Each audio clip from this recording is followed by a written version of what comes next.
Joining us now is attorney John Phillips with experience in civil and criminal litigation based in Florida. I know you have looked into this case as well. I mean, it's just tough video to watch, knowing how a day changes from being one of celebration to then just the horror that took place. What do you see when you watch that video? It's horrible. To your point, you've got somebody literally traveling with their daughter on their birthday, kind of the perfect day, right? And then you just things escalate and escalate and escalate to the point of road rage and a mass, not quite mass shooting, but the shooting of two people, one fatal. And, unfortunately, doing civil and criminal litigation, we see this all too often. It's happening more and more as people just become so impulsive. Yeah. But it's truly tragic. How does the law look when a case is prosecuted like this, where it's not a murder that was calculated or planned? It was an alleged murder that happened because he was upset about some, I'm sure in the grand scheme of everything, minor traffic issue. Someone cut somebody off, let's just say, and then spur of the moment decides to use his gun to take the life of somebody else.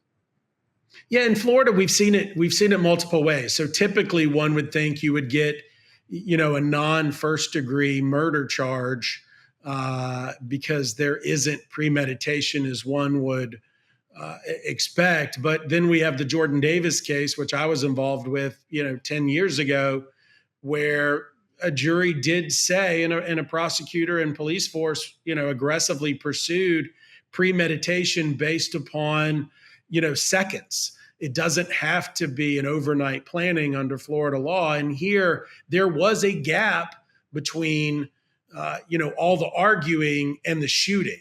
And I think, police and prosecutors certainly could get a grand jury involved and see if they want to pursue, first degree murder here. Yeah, that's fascinating because, part of it was that there was some sort of verbal altercation. You have the traffic incident, verbal altercation, then the shots are fired. How could what is said in that verbal altercation, if they can get details of what was said between the two parties, how could that factor into what a prosecution could look like? Yeah, so you're going to be looking at it from the standpoint of self-defense, stand your ground, what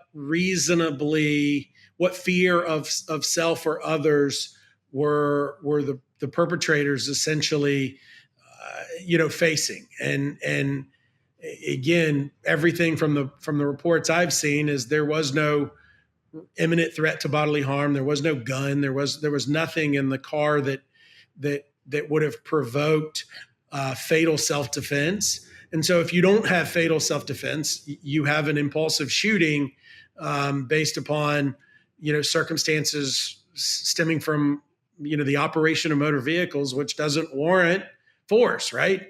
Right. It's not like you have video of them trying to run over this person. And so he had to shoot his way out of a problem. This isn't a stand your ground case. I don't see a viable, self-defense argument here. It's the worst kind of reaction where you're not happy and you take people's lives. Yeah, it's awful. And the narrative that police have laid out. And I just think of this suspect, the shooter. Well, I want to talk about the driver in the moment, but the alleged shooter, they have this video. He's in the passenger seat and they say, he's the one who fired the shots. And you watch the video, you zoom in, you can see the handgun being pointed out the window. If you were his defense attorney, what argument do you have now that he's in custody? And you certainly have this video that paints the picture of exactly what he allegedly did. You're going to try to do anything you can. In Jordan Davis's case, which is the one I'm referring to, that we kind of got a novel first degree murder case out of it. It was I thought they were going to shoot back, or I thought he was going to shoot me. And his last words to me were that they were going to run me down. And, anytime you shoot a victim and kill a victim, they can't defend themselves. Now, you do have the daughter who's in the hospital and appears that she will recover. But, they're going to throw anything they can against the wall. But I think this was 10 or 11 shots. 11, according to police, yeah. Yeah, this is, between shot 1 and shot 11, is a significant amount of time where, again, you could find a jury that would say, all right, maybe shot one wasn't premeditated, but by the time you're unloading a clip, you're there, you're intending to kill. The girlfriend of the alleged shooter, she was apparently behind the wheel. She also fled, and there was a brief police chase. She's charged with accessory to murder. I feel like there are cases where you see the person who might be driving, who is in some ways an accessory to murder, that they get hit with the murder charge as well. What do you make of how she's being charged, and what type of punishment could she see for being the person behind the wheel? Yeah, so people think of accessory in two ways. There's before the fact and after the fact, right? And here, I think there might be both. So there was argument, there was escalation before the shots were fired. So what was her role in that? Did she say shoot their tails, whatever?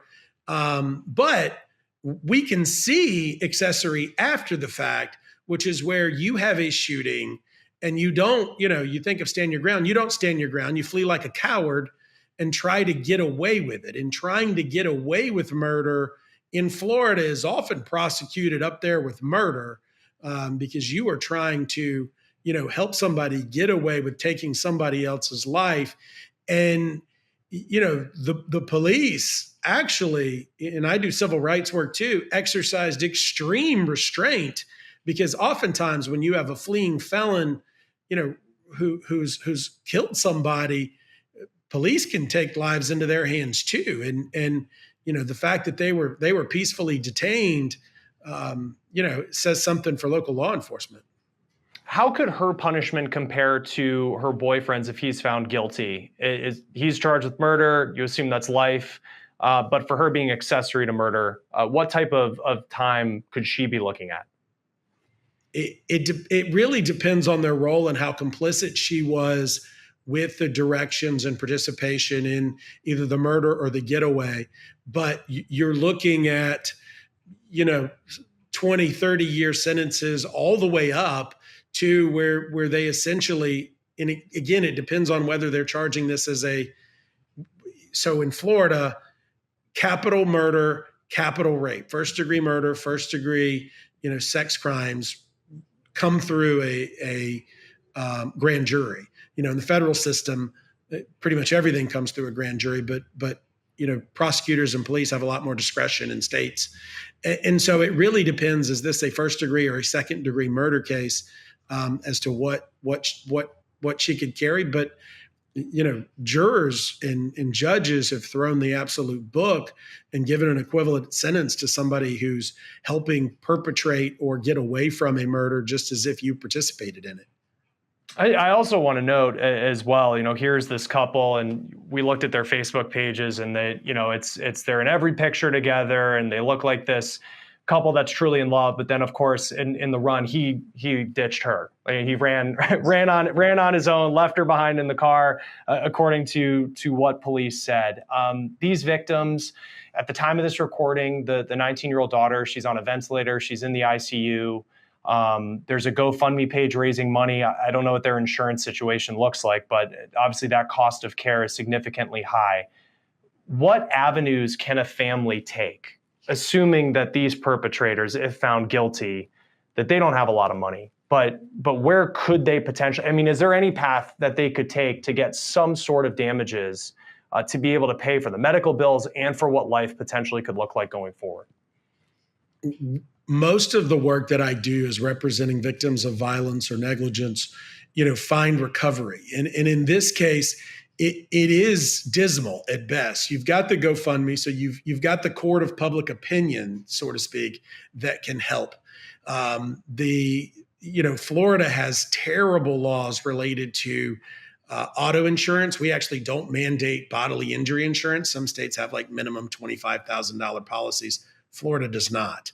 And so, if there was an auto policy, an auto insurance policy, there could be some recovery there. But again, you're talking about, this wasn't a car wreck. This was a shooting. So you've got intentional acts exclusions, and you better believe every insurance carrier is going to say, no, we're not paying this one. Even in Jordan Davis's case, where Michael Dunn shot Jordan Davis, the car insurance was like, no. And I was like, but their automobiles were related, and you really don't want to have to defend this guy. And they paid their policy limit. So it does happen. But, that's kind of phase two. Oftentimes people like this, and you can kind of tell from their pictures, don't have a tremendous amount of assets. So getting a personal judgment, is almost not worth the paper it's printed on. And finally, during the criminal process, courts will award restitution. But again, there's no amount of money that they could pay that's going to replace, the loss of a mother, the loss of Sure. the medical bills from being, dealing with this type of injury, being shot. There's never going to be a balance of economic recovery and the type of loss. You just hope that you can substantiate some. It's often horrible. So in many cases, I mean, in this one, and again, I don't know their insurance situation. I mean, you end up getting shot, no fault of your own, and then you potentially could be stuck with, short of a GoFundMe page that raises a lot of money or donations. I mean, massive medical bills for your care, not even to mention if you have injuries that take a lot of outpatient therapy for the rest of your life. I mean, it's just kind of like you're the victim of this, but then it's almost like financially you're victimized again. The victimization of the victim is exactly how we refer to it. The bell keeps ringing regardless of whether there's anybody there to help. And so, just yesterday we had a case where a woman was injured in a boating incident, and she doesn't, her deductible to get the surgery she needs is 5 figures. Well, people don't carry cash and don't plan for $10,000 copays and deductibles in order to get, treatment when they didn't expect to be injured. And so, here, fortunately, ERs will, sustain lives and give treatment and write off bills and help. But it's what happens once you're out of the hospital with the need for rehabilitative therapy. Sometimes people need to learn to walk again. It depends on where she was shot. And then, you don't have in America's healthcare system, any real relief. And it's just a perpetuating disaster, all because somebody was impulsively, addressing a road rage incident with violence. Yeah, it truly, changes lives forever, just a matter of minutes. And I know you've talked about where you feel like you're seeing more of these types of cases, the impulse cases, someone deciding to solve something with violence. And, there's a whole discussion to be had, and I'm sure it would get political in some ways, depending on who you talk to about like, what's the source of all the, of those impulses and just where we're at as a society. But I think from a legal perspective, when it comes to road rage, what in your mind could be done to almost prevent these situations from happening? There's got to be, better state or federal even legislation to regulate people, which again flies in the face of what all of us want, which is for people to act reasonable without the government making them. But when the world is changing every couple of years with our access to technology, the importance of our opinion, on social media, and the access to guns. And I'm a Second Amendment, guy. I own firearms, but if people are going to carry them around and shoot their way out of traffic accidents and movie loudness or a host of church disputes, a host of other things on top of what we're seeing is gun manufacturers now marketing to unsound minds. We're regressing as a civilization because we were almost too free to do what we want. Yeah, and you think if both cars had just driven away, if that the car that the alleged shooter was in, if no matter what happened on the road, whatever the traffic issue was, if you just drove away, probably 30 seconds later, you would have forgot about it. And it's so difficult to see how this story played out. They were arrested on February 22nd when all of this took place. What's the timeline look like in these types of murder cases from now to potentially when we could see a conviction? So, they have the right to speedy trial under state law as well as federal law. Typically they could move this thing to trial by the summer. Usually some level of delay advantages the defendant and is something that they ask for. You want to make sure that the state is prosecuting a case and moving things along and not taking years. But on the same token, you got to come up with a defense here, and Right. I imagine if all else fails, there's going to be some psychological and mental evaluations to determine the sanity, whether because it's a real defense or because they don't have anything else to pursue. But you should see this thing escalate in the justice system by summer, fall. Florida is a death penalty state. Is this the type of case that could reach that bar? It's a close call to me. To get the death penalty, you've got to show a level of maliciousness or premeditation, and I don't know enough to say that it's there. I know, and I've opined so far this morning, the amount of time that it took to go from argument to shooting, and the way that this happened in the first shot to the 11th shot. I think there is a grand jury that would find first degree murder, which then could be a definite death penalty case. Prosecutors here, savvy prosecutors, do ask the family. They kind of gauge their town, but this is one of those that you do need to send a strong, clear message that shooting your way out of a motor vehicle, argument is not okay and will be prosecuted to the letter of the law and as extreme as possible. I had one other question that just kind of crossed my mind because I think of the stand your ground law, which just as a general public, certainly since Trayvon Martin, more people are just aware that law exists in the state of Florida.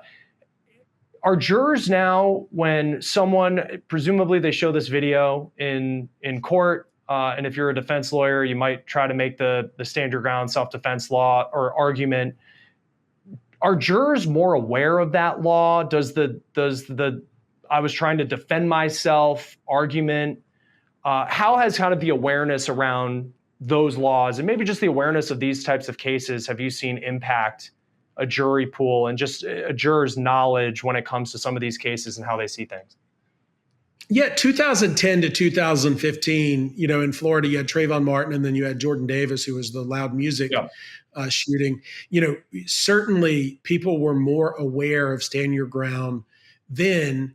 And frankly, neither George Zimmerman nor Michael Dunn, neither one of those shooters had a typical stand your ground hearing where it was affirmative defense. So under Florida law, police are told not to arrest, prosecutors are told not to prosecute, and judges are told not to mandate cases to a jury where there's bona fide stand your ground. There's multiple options to review it. And then Florida's still kind of weird in that it has the term stand your ground in its jury instructions for self-defense, which sometimes confuses jurors. But, you can't be the aggressor under stand your ground law and use stand your ground. And I think that's the key here is that, they're going to show at all times, Mr. Simmons and his partner were the ones provoking this, and the aggressors, which would completely end any entitlement to stand your ground. Jurors are kind of aware of it, but once it comes to a jury trial, it evolves from really stand your ground to self-defense because it's really up to stand your ground's a legal question. Yeah, no, certainly so. And we don't know what the defense will be. Police have definitely laid out a narrative that paints what appears to be a pretty clear picture about what happened at that intersection in Panama City last weekend. John Phillips, thank you for taking the time to be with us. We really appreciate your perspective. My pleasure. Thank you.